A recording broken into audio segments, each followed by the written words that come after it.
हाँ भाई, इजलास में तो कोई गंदा अंडा नहीं आया और बीसीसीआई ने यू टर्न ले लिया। ये बात हम नहीं कर रहे, वहाँ मोहसिन नकवी साहब ने ऑन कैमरा आके तो नहीं, लेकिन जो उधर सहाफ़ी जितने भी मौजूद थे, बांग्लादेश के भी थे, साइडलाइंस में जो पाकिस्तान के भी थे, बांग्लादेश के भी थे और इंडियंस भी थे। तो उन्होंने इंडियंस की तरफ देख के कह दिया है, ठीक है, हाँ, कि इजलास हो रहा है, ठीक है, वो कहते हैं ना, तब्दीली आ नहीं रही, तब्दीली आ रही है, ठीक है। तो एशिया कप हो नहीं रहा, हो गया है तकरीबन, ये समझ ले।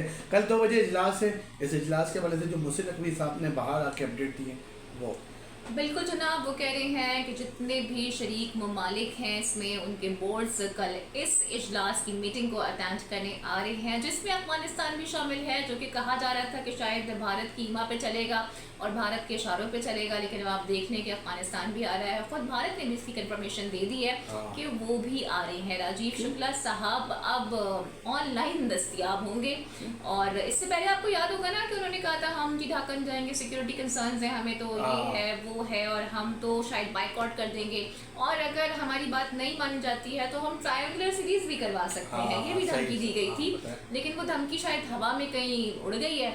और अब जनाब इजलास भी होने जा रहा है, और इस इजलास में वर्चुअल सतह। अच्छा, हमारी ये वीडियो तो आप देख रहे हैं, भारतीय मीडिया, भारतीय चैनल साहब उठाएंगे, उन्होंने भी कंफर्म कर दिया है कि भाई ये मोहसिन नकवी साहब की बात है, और बीसीसीआई से भी उन्होंने शायद कंफर्म करा है कि बीसीसीआई ने भी हाँ कर दी। जो फिर अफगानिस्तान के हवाले से कुछ बातें हो रही थी कि अफगानिस्तान नहीं आया, तो अफगानिस्तान क्रिकेट बोर्ड भी कल इजलास में आएगा। हाँ, तो यहाँ भी सुर्खी का सामना करना पड़ा है भारत को, जैसे कि इस वक्त आप देख सकते हैं कि हर खेल में ही करना पड़ा है। आज भी आप देखें कि एहसान रमजान टूर्नामेंट में हमने देखा है कि किस तरह से जो मयूर गर्ग हैं उनको शिकस्त का सामना करना पड़ा स्नूकर के मैदान में। इससे पहले भी मुतबादिल स्पोर्ट्स हैं जहाँ पर भारत को सुर्खी का सामना करना पड़ रहा है और हसीमत का सामना करना पड़ रहा है, लेकिन भारत की जो हठधर्मी है वो खत्म नहीं होती है। पूछे ना राजीव शुक्ला साहब, किस मुंह से आ रहे हैं ऑनलाइन, किस मुंह से आ रहे हैं? उधर कोई इजलास में आके कोई गंदा अड्डा आ जाए और बता दे कि भाई नहीं, हमने इजलास में नहीं आना, फिर आखिर में आके पॉइंट मांग ले कि यार हमें तो पॉइंट दे, तो ये दे, तो वो दे, तो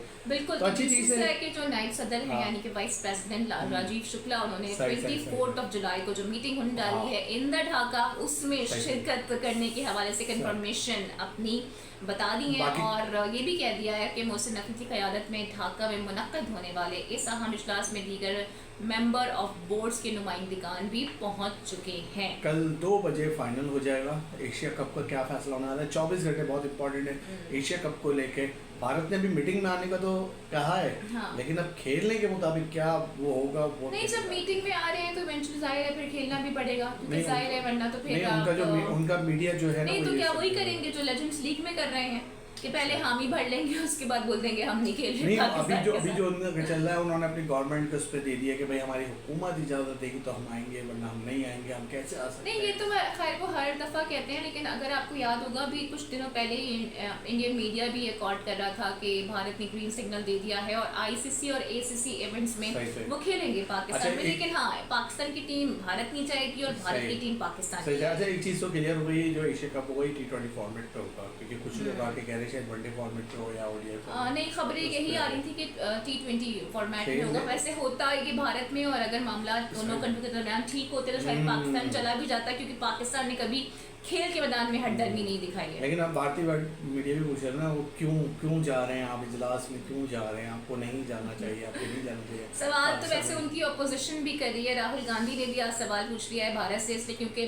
डोनाल्ड ट्रंप तो अब जिस जगह जा रहे हैं वो ये कह रहे हैं कि पाकिस्तान ने भारत के 5 जज गिराए हैं, और उसके बाद मजीद भी प्रेशर बिल्डअप हो रहा है। राहुल गांधी ने भी आज ये सवाल कर लिया है कि मोदी साहब इस पे कुछ तो लबकुशाई करें, कुछ तो बताएं अपने लोगों को कि क्या हुआ है। और डोनाल्ड ट्रंप बार बार क्यों कह रहे हैं कि हमने रिक्वेस्ट की थी कि इस जंग को रुकवाएं। और अब तो आप बीसीसीआई को पूछने की जरूरत ही नहीं है भारतीय गवर्नमेंट ने, क्योंकि भारतीय गवर्नमेंट तो खुद बीसीसीआई को वो करने वाली है। ये क्या टेक ओवर करने वाली है? हाँ, ये क्या है भारतीय क्रिकेट बोर्ड? ये वैसे अजीब ही कुछ है, और इस पे मैं क्या ही कहूँ। खैर, मुझे बहुत ज़्यादा इस पे मैं कह रही हूँ आई एम नॉट फ्लैबरगैस्टेड, इसलिए क्योंकि इस किस्म की उम्मीद मुझे वैसे भी थी भारत से, क्योंकि हमेशा ही उन्होंने खेल को और सियासत को मिक्स किया है, तो कोई दो राय नहीं है।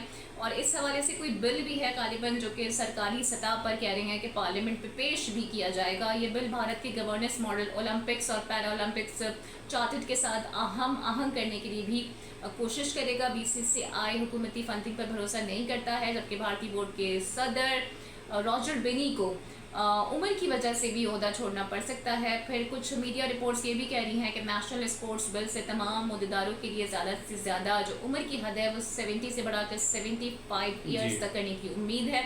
इसके अलावा भारतीय क्रिकेट बोर्ड हुकूमती ग्रांट के बगैर आज़ादाना तौर पर काम करता रहेगा, लेकिन बीजेपी की भारतीय हुकूमत ने भारतीय क्रिकेट बोर्ड को नेशनल स्पोर्ट गवर्नेंस बिल के तहत करने का फैसला किया है। राजीव शुक्ला की बीसीसीआई की नायब सदारत खत्म होने के करीब है, जबकि सदर रॉजर बेनी की सदारत भी खतरे में पड़ गई है। तो यानी कि इनके तो बोर्ड में ही चेंजेस बड़े बड़े होने जा रहे हैं। इजलास के बाद तो शायद खत्म ही हो जाएगी। इजलास के बाद तो सारा मलबा इन पर डाल दिया जाएगा और फिर ये बिल्कुल नहीं, लेकिन अगर आपको याद होगा पाकिस्तान भी आए थे। नहीं, if I am not wrong तो मेरे ख्याल से अगर ये कल शिरकत करने जाते हैं, शिरकत कर रहे हैं, तब भी तो ये आई थिंक इनकी गवर्नमेंट ने ग्रीन सिग्नल दिया होगा, तब भी कर रहे हैं ना, बिकॉज ये तो सांस लेने से पहले भी यही कहते हैं कि हमें तो इजाजत दरकार है भारतीय हुकूमत से। सही। चल अब तो एशिया कप हो रहा है, लेकिन अगर एशिया कप नहीं होता तो फिर एक स्टोरी आई हुई कि पाकिस्तान को कितना नुकसान होता। पाकिस्तान को सिर्फ माली नुकसान ज़्यादा होता, तकरीबन अप्रॉक्सीमेटली कहा जा रहा है कि 8.8 अरब का पाकिस्तान को नुकसान हो सकता था। और ख़ासकर अगर एशिया कप मनसूख होता तो पाकिस्तान क्रिकेट बोर्ड को न सिर्फ ये नुकसान होता, बल्कि एशिया कप की जो आमदनी है उसकी कमी की सूरत में भी 1.1 अरब का मजीद भी नुकसान हो सकता था। पीसीबी ने जो ये अपने खर्चे हैं इसमें जो आईसीसी का शेयर बनता है अप्रॉक्सीमेटली 29.6 मिलियन है शायद, वो उसमें से किया है, जो कि पाकिस्तानी लगभग 7-7.5 अरब के दरमियान बन जाता है। तो ये मैसिव नुकसान पाकिस्तान को होता, लेकिन जाहिर सी बात है जब बात आपके नेशनलिज्म की आती है, पेट्रियाटिज्म की आती है, तो फिर ये सब नुकसानात हैं कुछ मानी नहीं रखते हैं, बिकॉज पाकिस्तान है तो हम हैं, इसमें तो कोई दो राय। सही। तो ठीक है भाई, जो आप लोग ये गलत खबरें फैला रहा था कि अफगानिस्तान नहीं आ रहा, ये नहीं आ रहा, वो नहीं आ रहा, वो सब आ रहे हैं। और मजे की बात है कि अब भारत ने भी आ रही है। बस दुआ करेंगे जल्दी से एशिया कप शुरू हो जाए ताकि फिर पाक भारत टाकरे को मिले। ठीक है, क्योंकि चलो आप राजी हो जाए, हम आपको पॉइंट देंगे। ठीक है, ओके बाय।